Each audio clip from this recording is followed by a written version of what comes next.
something that those children don't know how to smile. I'll say something to them.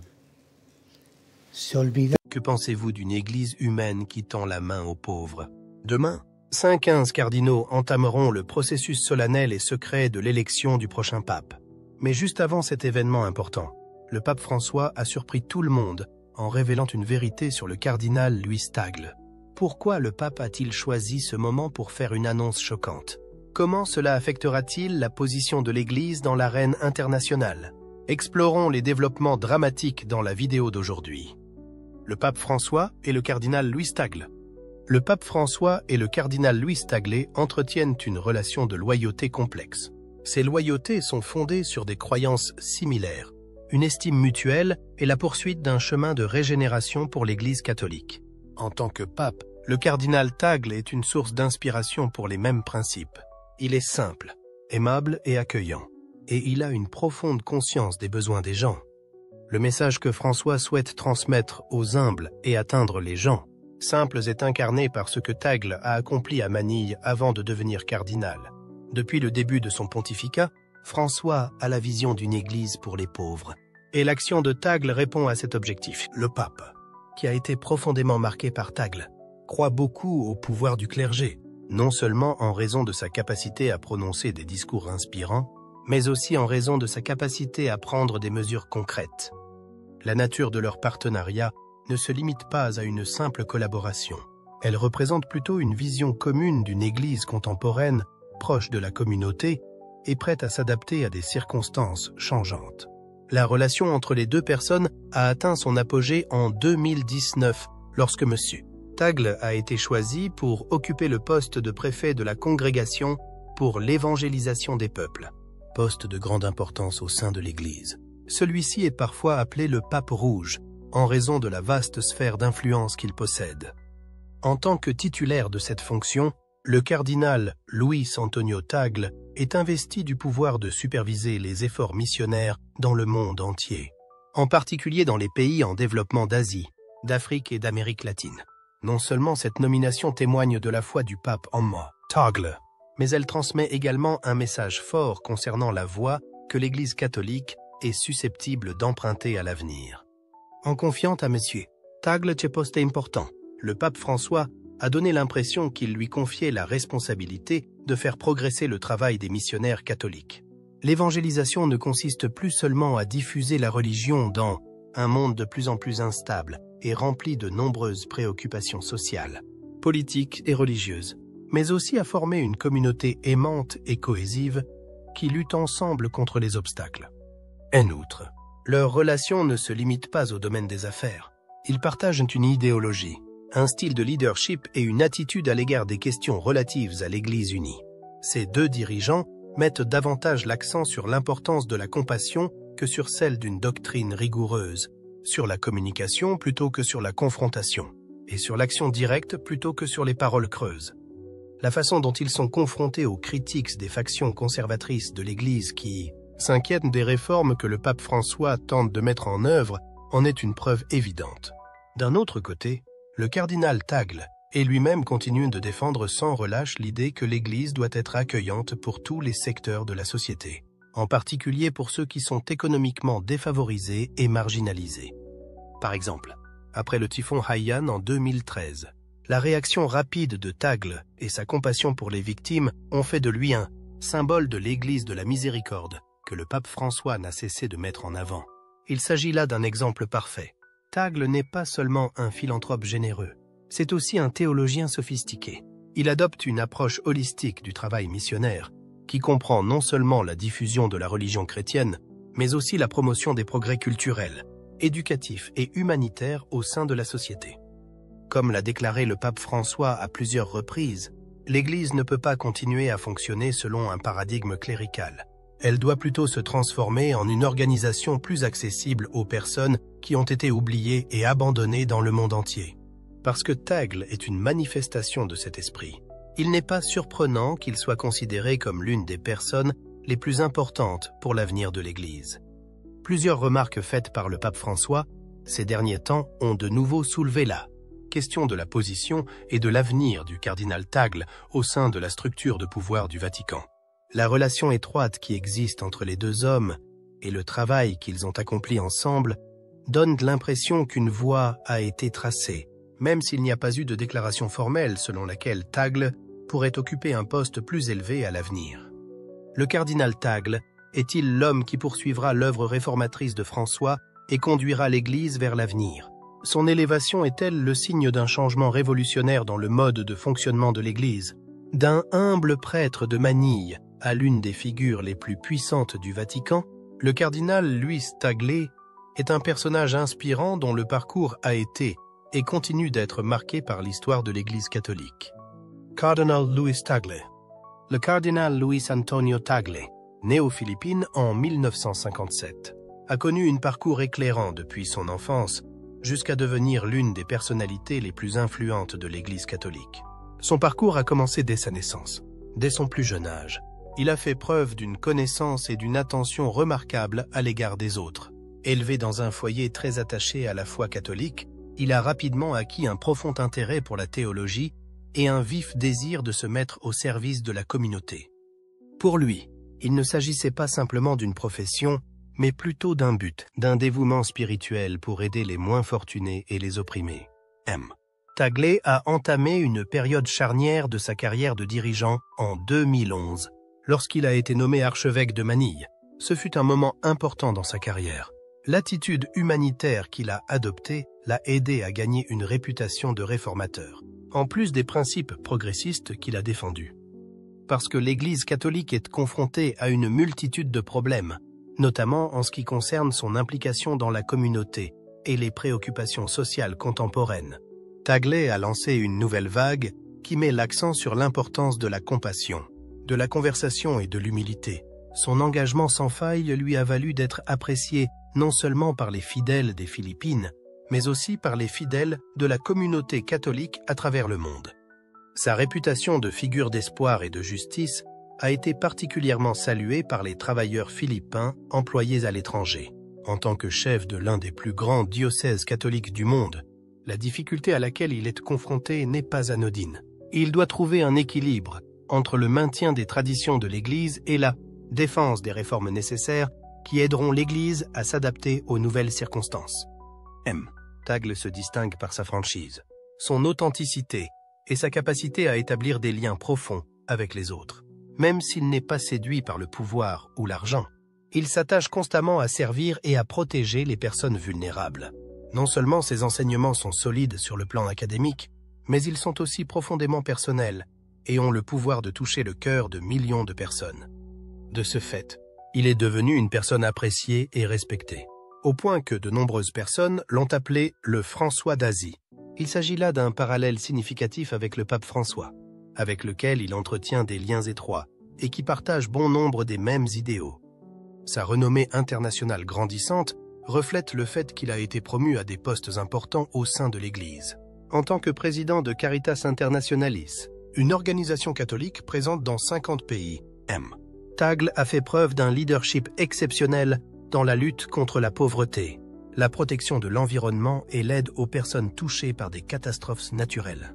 Grâce à sa vision d'une Église à la fois miséricordieuse et agissant concrètement, il est devenu un acteur important dans le processus d'élaboration de l'avenir du catholicisme à travers le monde.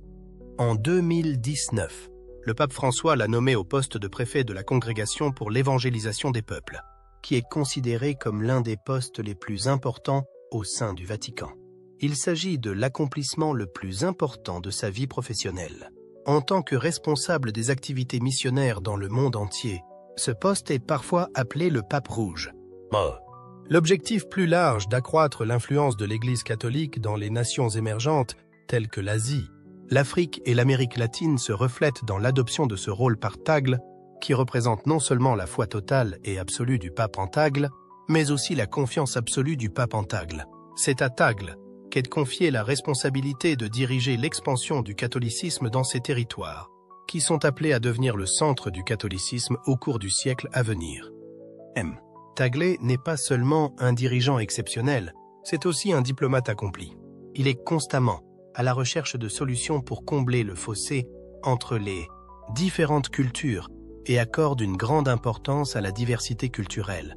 Il est conscient du fait que pour continuer à se développer, l'Église catholique doit adopter une stratégie souple, attentive aux tendances changeantes de l'époque et capable de s'adapter en conséquence. Grâce à sa forte sensibilité et à sa profonde pensée théologique, Tagle a non seulement contribué à la transmission de la foi en apportant des innovations, mais il a également contribué au développement d'une image de l'Église plus accessible, plus humanitaire et plus respectueuse des autres. Une question qui se pose à la lumière des nombreuses réalisations de Tagle est de savoir s'il est capable ou non de succéder au pape François. Ces efforts sont-ils en train de former progressivement une nouvelle Église plus progressiste, plus accessible aux gens et plus en phase avec leurs besoins? Alors que le cardinal philippin poursuit son voyage de service et de rajeunissement, voici ce que la communauté catholique du monde entier surveille attentivement. Le statut de Tagle au Vatican fait l'objet de conjectures de plus en plus nombreuses au fur et à mesure que son influence au Vatican se développe. Il est possible qu'il devienne beaucoup plus actif, voire qu'il brigue le poste de pape à l'avenir. Si tel est le cas, à quoi ressemble une église dirigée par Tagle? Une église pour les marginaux. Le nouveau visage de l'Église catholique sous l'égide du pape François a été marqué par un changement d'orientation vers les personnes en marge de la société. Il ne s'agit pas d'une simple mode, mais d'une partie de la mission fondamentale de l'Église. Apporter justice, compassion et soutien aux plus vulnérables. L'une des figures les plus importantes de cette mission est le cardinal Luis Antonio Tagle. Le pape François et le cardinal Tagle partagent une même vision de l'Église catholique, dans laquelle les pauvres ne sont pas seulement les bénéficiaires d'une aide, mais sont au centre de toutes les activités pastorales et missionnaires. Ils estiment que l'Église ne peut se contenter d'exister entre ses murs somptueux, mais qu'elle doit aller à la rencontre des gens de la rue, de ceux qui sont en marge de la société. Les efforts du pape François pour réformer l'Église, la rendre plus accessible aux gens, plutôt que de se concentrer uniquement sur les rituels formels, en sont la preuve. C'est avec cette mission à l'esprit que le cardinal Tagle a pris des mesures audacieuses. Il n'a pas peur d'aller dans la rue, de rencontrer et d'écouter les pauvres, les travailleurs migrants et les communautés marginalisées. Sa pensée souligne que si l'Église ne les accompagne pas, elle s'éloignera progressivement du monde moderne. En tant que président de Caritas Internationalis, une organisation caritative catholique présente dans 165 pays, le cardinal Tagle a mené de nombreuses campagnes importantes.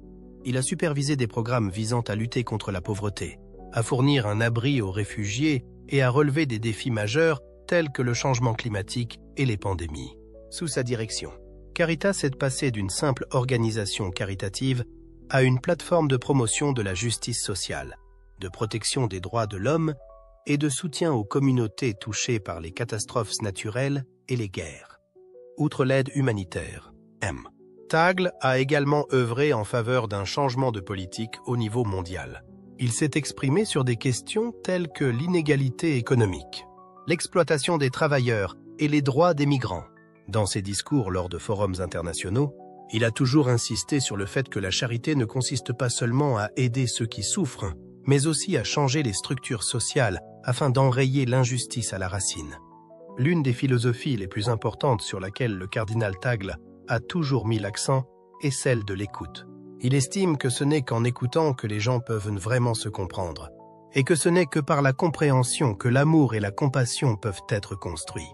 Il a dit un jour, « Si vous écoutez, vous serez prêts à aimer, et ceux qui aiment ne se lasseront jamais d'écouter. » Contrairement au modèle vertical traditionnel de direction du pouvoir dans l'Église, Tagle valorise le dialogue et cherche toujours à écouter davantage, en particulier ceux qui ont le moins de voix dans la société.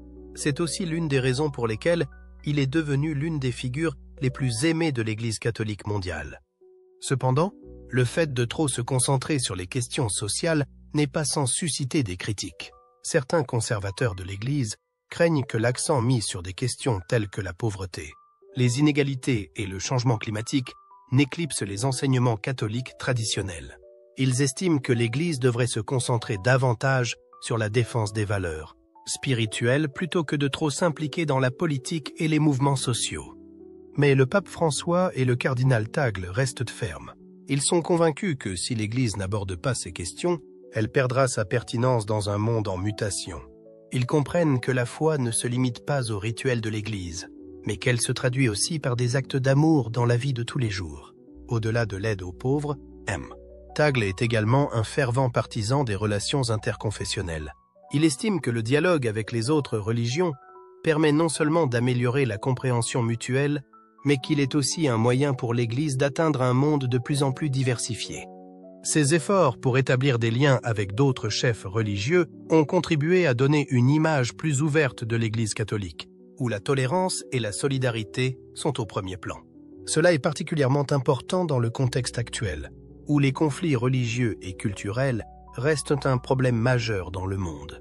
Grâce à toutes ces contributions, le cardinal Luis Antonio Tagle est considéré comme l'un des candidats potentiels à la succession du pape François. Il possède non seulement une vision stratégique, mais aussi les qualités d'un leader compatissant et une forte capacité à établir des liens. Sous son influence, l'Église catholique se transforme progressivement, devenant plus proche des gens, en particulier des personnes vulnérables de la société. Dans un monde turbulent, le message du cardinal Tagle nous rappelle que la foi n'est pas seulement une croyance, mais aussi un acte concret d'amour dans la vie. À bien des égards, le catholicisme moderne est en train de prendre forme sous nos yeux, sous l'impulsion de dirigeants comme le pape François et le cardinal Tagle. Cette focalisation sur les marges pourrait-elle donner lieu à une nouvelle compréhension de la mission de l'Église dans le contexte d'une évolution rapide? Un bras de fer silencieux. Derrière les visages pieux et la solidarité extérieure de l'Église catholique romaine, une lutte de pouvoir discrète mais puissante a toujours existé. Sous le pape François, la confrontation entre réformateurs et conservateurs est devenue plus évidente que jamais. Le Vatican, bastion de la tradition catholique, est confronté à des défis majeurs alors qu'il tente de concilier ses valeurs ancestrales avec les exigences du monde moderne. Dans cette bataille idéologique, le pape François et le cardinal Luis Antonio Tagle se sont imposés comme les figures de proue de la réforme. Ils ont appelé à une église proche des pauvres, axée sur la justice sociale et encourageant le dialogue interreligieux. Toutefois, cette voie de la réforme n'a pas toujours été sans heurts, se heurtant à une forte opposition de la part des conservateurs qui craignent que les valeurs catholiques traditionnelles ne soient sapées. Depuis son élection en 2013, le pape François a pris plusieurs mesures de réforme visant à moderniser l'Église. Il a appelé à l'élimination de l'exclusivité cléricale, a promu une Église décentralisée et a encouragé la transparence financière au sein du Vatican. L'un de ses messages les plus forts a porté sur le changement climatique, avertissant que si l'humanité n'agit pas rapidement, la Terre deviendra inhabitable. Il s'agit d'un point de vue progressiste, mais il a également suscité la controverse au sein de l'Église, en particulier parmi les conservateurs qui estiment que les questions sociales ne doivent pas l'emporter sur les enseignements traditionnels. En outre, le pape François a mis l'accent sur le rôle des femmes dans l'Église, proposant d'élargir les possibilités pour elles de participer à des postes de direction. Cela a également suscité une vague d'opposition de la part du clergé conservateur qui estime que l'ordre religieux traditionnel ne doit pas être modifié. Au sein du Vatican, les réformes du pape François et du cardinal Tagle ne font pas l'unanimité. Les groupes conservateurs au sein de l'Église estiment qu'un changement rapide érodera l'identité catholique. Certains évêques et cardinaux influents ont ouvertement exprimé leur désaccord avec le pape, certains demandant même la tenue d'un concile pour réexaminer son leadership. L'une des questions les plus controversées est la réforme financière du Vatican. Auparavant, les opérations financières du Saint-Siège étaient entourées de secrets et manquaient de transparence. Le pape François a ordonné une enquête et une réforme du système, mais cela signifie qu'il faut toucher aux intérêts de nombreuses personnalités puissantes. Le cardinal Tagle, dans son rôle de gestionnaire financier des activités caritatives, a dû faire face à de nombreuses pressions de la part de ces groupes d'intérêts. La question du successeur du pape François est un autre facteur de tension. Le pape n'a pas encore désigné publiquement de candidat, mais la notoriété du cardinal Tagle a conduit de nombreuses personnes à spéculer sur le fait qu'il pourrait être l'un des principaux candidats. Cela a encore intensifié la rivalité entre les factions au sein de l'Église. Les conservateurs souhaitent un candidat plus traditionnaliste, tandis que les réformateurs veulent quelqu'un qui puisse poursuivre l'héritage du pape François. Bien que le Vatican soit au centre de ces controverses, leur impact ne s'arrête pas là. Les luttes de pouvoir au sein de l'Église catholique affectent également les communautés de croyants dans le monde entier. Lutte de pouvoir généralisée. L'Église catholique est depuis longtemps une institution mondiale dont l'influence est considérable, non seulement dans sa sphère religieuse, mais aussi dans ses sphères politiques, culturelles et sociales. Les récentes réformes de l'Église ont entraîné des changements historiques, étendant son influence aux diocèses de tous les pays et influençant directement la manière dont les dirigeants de l'Église traitent les questions complexes du monde moderne. Toutefois, cette réforme ne s'est pas faite sans heurts. Les éléments traditionnalistes restent proéminents dans l'Église, créant un fossé de plus en plus net entre ceux qui soutiennent l'innovation et ceux qui défendent le catholicisme traditionnel. Cette situation soulève une question importante. Comment l'Église relèvera-t-elle les défis du XXIe siècle? Et quel rôle des dirigeants comme le cardinal Luis Antonio Tagle joueront-ils dans ce processus? Il s'agit d'une personnalité visionnaire et influente qui conduit le changement à une époque de grands bouleversements. Le cardinal Tagle est connu pour son sens aigu du service, sa volonté de défendre les pauvres et les marginalisés ainsi que les droits de l'homme. Il est également un ardent défenseur des droits des immigrés et des groupes vulnérables de la société. Ces qualités ont fait de lui un symbole d'espoir pour les catholiques progressistes du monde entier. Cependant, ces idéaux ne sont pas sans obstacles, d'autant plus que l'Église continue de se débattre dans des luttes internes et des défis externes. L'une des plus grandes forces du cardinal Tagle est sa capacité à communiquer et à établir des liens avec des personnes de tous horizons. Il peut prêcher à un groupe de fidèles à Manille avec la même sincérité et la même intimité qu'il peut représenter le pape lors de rassemblements mondiaux. Cela fait de lui un personnage unique dans l'Église, qui contraste avec le style de leadership institutionnel rigide, souvent observé chez certains hauts responsables du clergé. Plutôt que d'utiliser le pouvoir pour imposer, Tagle choisit de diriger par la compassion et l'empathie. C'est cette flexibilité et cette compassion qui ont fait de lui une figure influente de l'Église catholique moderne. Il célèbre non seulement une religion ouverte et inspirante, mais il incarne également l'esprit d'innovation, un facteur important dans le développement du catholicisme. Cependant, le chemin de Tagle n'a pas été sans embûches. L'Église est confrontée à des changements démographiques majeurs. Le nombre de croyants en Europe et en Amérique du Nord diminue, tandis que celui des croyants en Asie et en Afrique augmente rapidement. Cette évolution présente à la fois des opportunités et des défis, car l'Église doit adapter son approche pour répondre aux besoins d'une communauté de croyants de plus en plus diversifiée.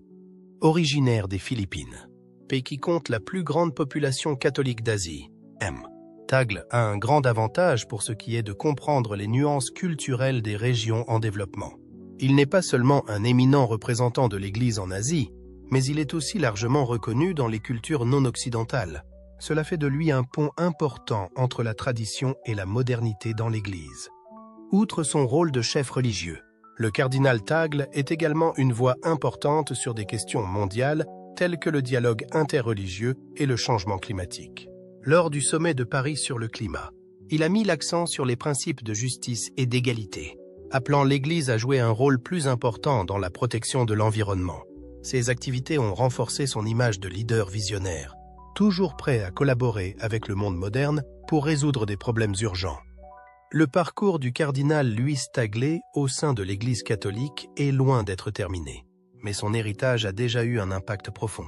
Il incarne une nouvelle génération de dirigeants de l'Église qui sont prêts à remettre en question les barrières traditionnelles pour aller vers un avenir plus ouvert et plus inclusif. Alors que l'Église se trouve au bord de la transformation, Tagle pourrait être la figure clé qui façonnera ce à quoi ressemblera le catholicisme au XXIe siècle. Si le Vatican est au centre de ces controverses, leur impact va bien au-delà. Les luttes de pouvoir au sein de l'Église catholique affectent également les communautés de croyants dans le monde entier. En Europe, où le catholicisme perd de son influence, l'Église doit relever le défi d'attirer de jeunes croyants. En Amérique latine, où le catholicisme dominait autrefois, le protestantisme se développe. En Asie, le catholicisme se développe, mais se heurte encore à de nombreux obstacles liés aux gouvernements locaux et aux cultures. Ces conflits montrent que l'avenir de l'Église catholique dépendra de la manière dont elle conciliera tradition et modernité, conservatisme et réforme. L'Église peut-elle s'adapter au XXIe siècle sans perdre son identité? La réponse reste à venir, mais ces luttes de pouvoir se poursuivront certainement pendant de nombreuses années. Mais cela s'est aussi rencontré. Quelques critiques. Les conservateurs de l'Église l'ont accusé de s'écarter des fondements théologiques, ce qui montre bien les difficultés qui caractérisent cet âge de l'autorité catholique. La manière dont Tagle a pu satisfaire ses besoins contradictoires déterminera l'héritage qu'il laissera dans les années à venir. La question du leadership est mise sur le devant de la scène en raison des événements qui se déroulent actuellement au sein de l'Église catholique. Cela indique que le bon travail qui a été commencé sous le pape François doit être maintenu par de nouveaux dirigeants qui serviront l'institution à l'avenir. Le fait que Tagle soit fidèle à l'image de François et qu'il dispose d'un pouvoir important au sein du Vatican fait de lui un candidat potentiel pour avoir un impact sur l'avenir de l'Église catholique. Dans quelle mesure, cependant, sa vision pourrait-elle trouver un écho auprès d'un groupe de catholiques romains aussi important et souvent divisé, où que ce soit dans le monde? Les empreintes du cardinal Tagle ont fait l'objet de nombreuses discussions, mais elles sont encore en cours d'élaboration. Les difficultés qu'il rencontre sont assez importantes parce qu'il est en charge d'une organisation, soumise à des normes et à un environnement qui évolue constamment au même rythme que le reste du monde. Mais on attend toujours de lui qu'il maintienne l'ordre. Il sera défini par sa capacité à insuffler de l'optimisme aux autres et à devenir une force de motivation qui rassemble les gens. Son leadership a-t-il le potentiel d'inaugurer une nouvelle Église catholique caractérisée par la guérison, l'accueil et le renouveau? Dans la course au trône papal, l'adversaire le plus notable de Tagle, le cardinal Pietro Parolin, qui est considéré comme un adversaire de taille pour le cardinal Luis Tagle, est l'un des candidats les plus efficaces parmi les différents noms qui ont été considérés comme faisant partie de la ligne de succession du pape François. Il est également l'un des noms qui a fait l'objet de spéculations. Haut fonctionnaire chargé de superviser l'organisation et les efforts diplomatiques du Vatican. Parolin occupait actuellement le poste de secrétaire d'État pour le Vatican. Outre sa position de cardinal, il a accompli beaucoup de choses, ce qui l'a placé au premier rang des candidats au trône pontifical. Avant d'entrer au synode des évêques, Parolin a acquis une expérience considérable dans le domaine de la diplomatie et était surtout connu pour ses opinions conservatrices. Cette position contraste avec celle de Tagle, qui a davantage un esprit pastoral et est considéré comme un réformateur. Il est originaire d'Italie, ce qui laisse penser qu'il fait partie du noyau essentiel de l'Église catholique, qui est confronté aux défis posés par les évolutions sociétales actuelles. En raison de son travail en tant que secrétaire d'État et de sa capacité à modeler l'Église à travers ses liens géopolitiques complexes et à maintenir son influence dans le monde entier, il a suscité l'admiration de ceux qui adhèrent aux croyances traditionnalistes. Parolin est considéré comme un génie capable de traiter avec la hiérarchie de l'Église, contrairement à Tagle, qui est considéré comme plus proche de la périphérie. Depuis qu'il a pris le pouvoir, il organise et sert de médiateur entre les nombreuses cliques qui existent au sein de l'Église. Il s'agit là d'un autre aspect de son comportement. En tant que personne engagée dans la construction de ponts, il s'est efforcé de résoudre non seulement les problèmes d'un côté, mais aussi ceux de l'autre, notamment en adoptant une approche médiane lorsqu'il s'agit de sujets litigieux. Les personnes qui préfèrent les changements progressifs aux changements radicaux, lui, ont témoigné beaucoup d'affection en raison de sa capacité à gérer la politique interne. D'autre part, beaucoup de ceux qui ne sont pas d'accord avec lui affirment que ces concepts ne sont pas assez inventifs pour répondre aux problèmes auxquels l'Église est confrontée à notre époque de révolution mondiale. Le désaccord qui existe entre Tagle et Parolin peut être interprété comme un miroir des incohérences qui existent au sein de l'Église contemporaine. Par comparaison, Parolin affiche les sensibilités conventionnelles et diplomatiques typiques du gouvernement du Vatican, tandis que Tagle met l'accent sur les vecteurs postmodernes de leadership, d'inclusion tournée vers l'avenir, d'action compatissante et d'orientation centrée sur les personnes. L'existence de ces disparités soulève des problèmes fondamentaux pour un grand nombre d'individus, notamment en ce qui concerne la voie que l'Église suivra à l'avenir et le type de dirigeant qui lui conviendrait le mieux à l'heure actuelle. La forte visibilité de Parolin est également révélatrice de la domination persistante du clergé italien au sein de la bureaucratie du Vatican. Le pape a toujours été un Européen et, la plupart du temps, un Italien. Il en est ainsi depuis la nuit des temps. Le fait que l'élection du pape François n'ait pas été conforme à cette tradition en est la preuve, tout comme le fait que le candidat soutenu par Parolin semble indiquer une tendance dans l'autre sens. Toute la question de la succession est compliquée par cette condition, qui met en évidence la continuité de la tradition par rapport à l'ère moderne au sein de l'Église. Cette condition apporte une nouvelle pierre à l'édifice. Tagle et Parolin sont tous deux enthousiastes quant au travail de l'Église, même s'ils viennent d'institutions religieuses différentes. Cependant, les recherches ont montré que chacune de ces approches a sa propre façon de représenter la probabilité de choisir le futur pape. Dans quelle direction l'Église décidera-t-elle d'aller? Souhaiteriez-vous être davantage en contact avec les gens ordinaires et leurs efforts? Ou préféreriez-vous maintenir la hiérarchie cléricale actuelle? La réponse à cette question sera le facteur décisif pour déterminer le destin de l'Église catholique au cours des prochaines décennies en question. La concurrence qui existe entre Tagle et Parolin donne un aperçu des difficultés que traversent les églises. En effet, les médias ont fait le tour des spéculations sur le successeur du pape François. En fonction de l'issue de cette compétition, le leadership de l'Église ne déterminera pas seulement sa capacité à naviguer dans un monde de plus en plus politisé et difficile, mais il définira également l'identité de l'Église dans son ensemble. Avez-vous une opinion sur la nomination du cardinal Tagle en tant que prochain pape?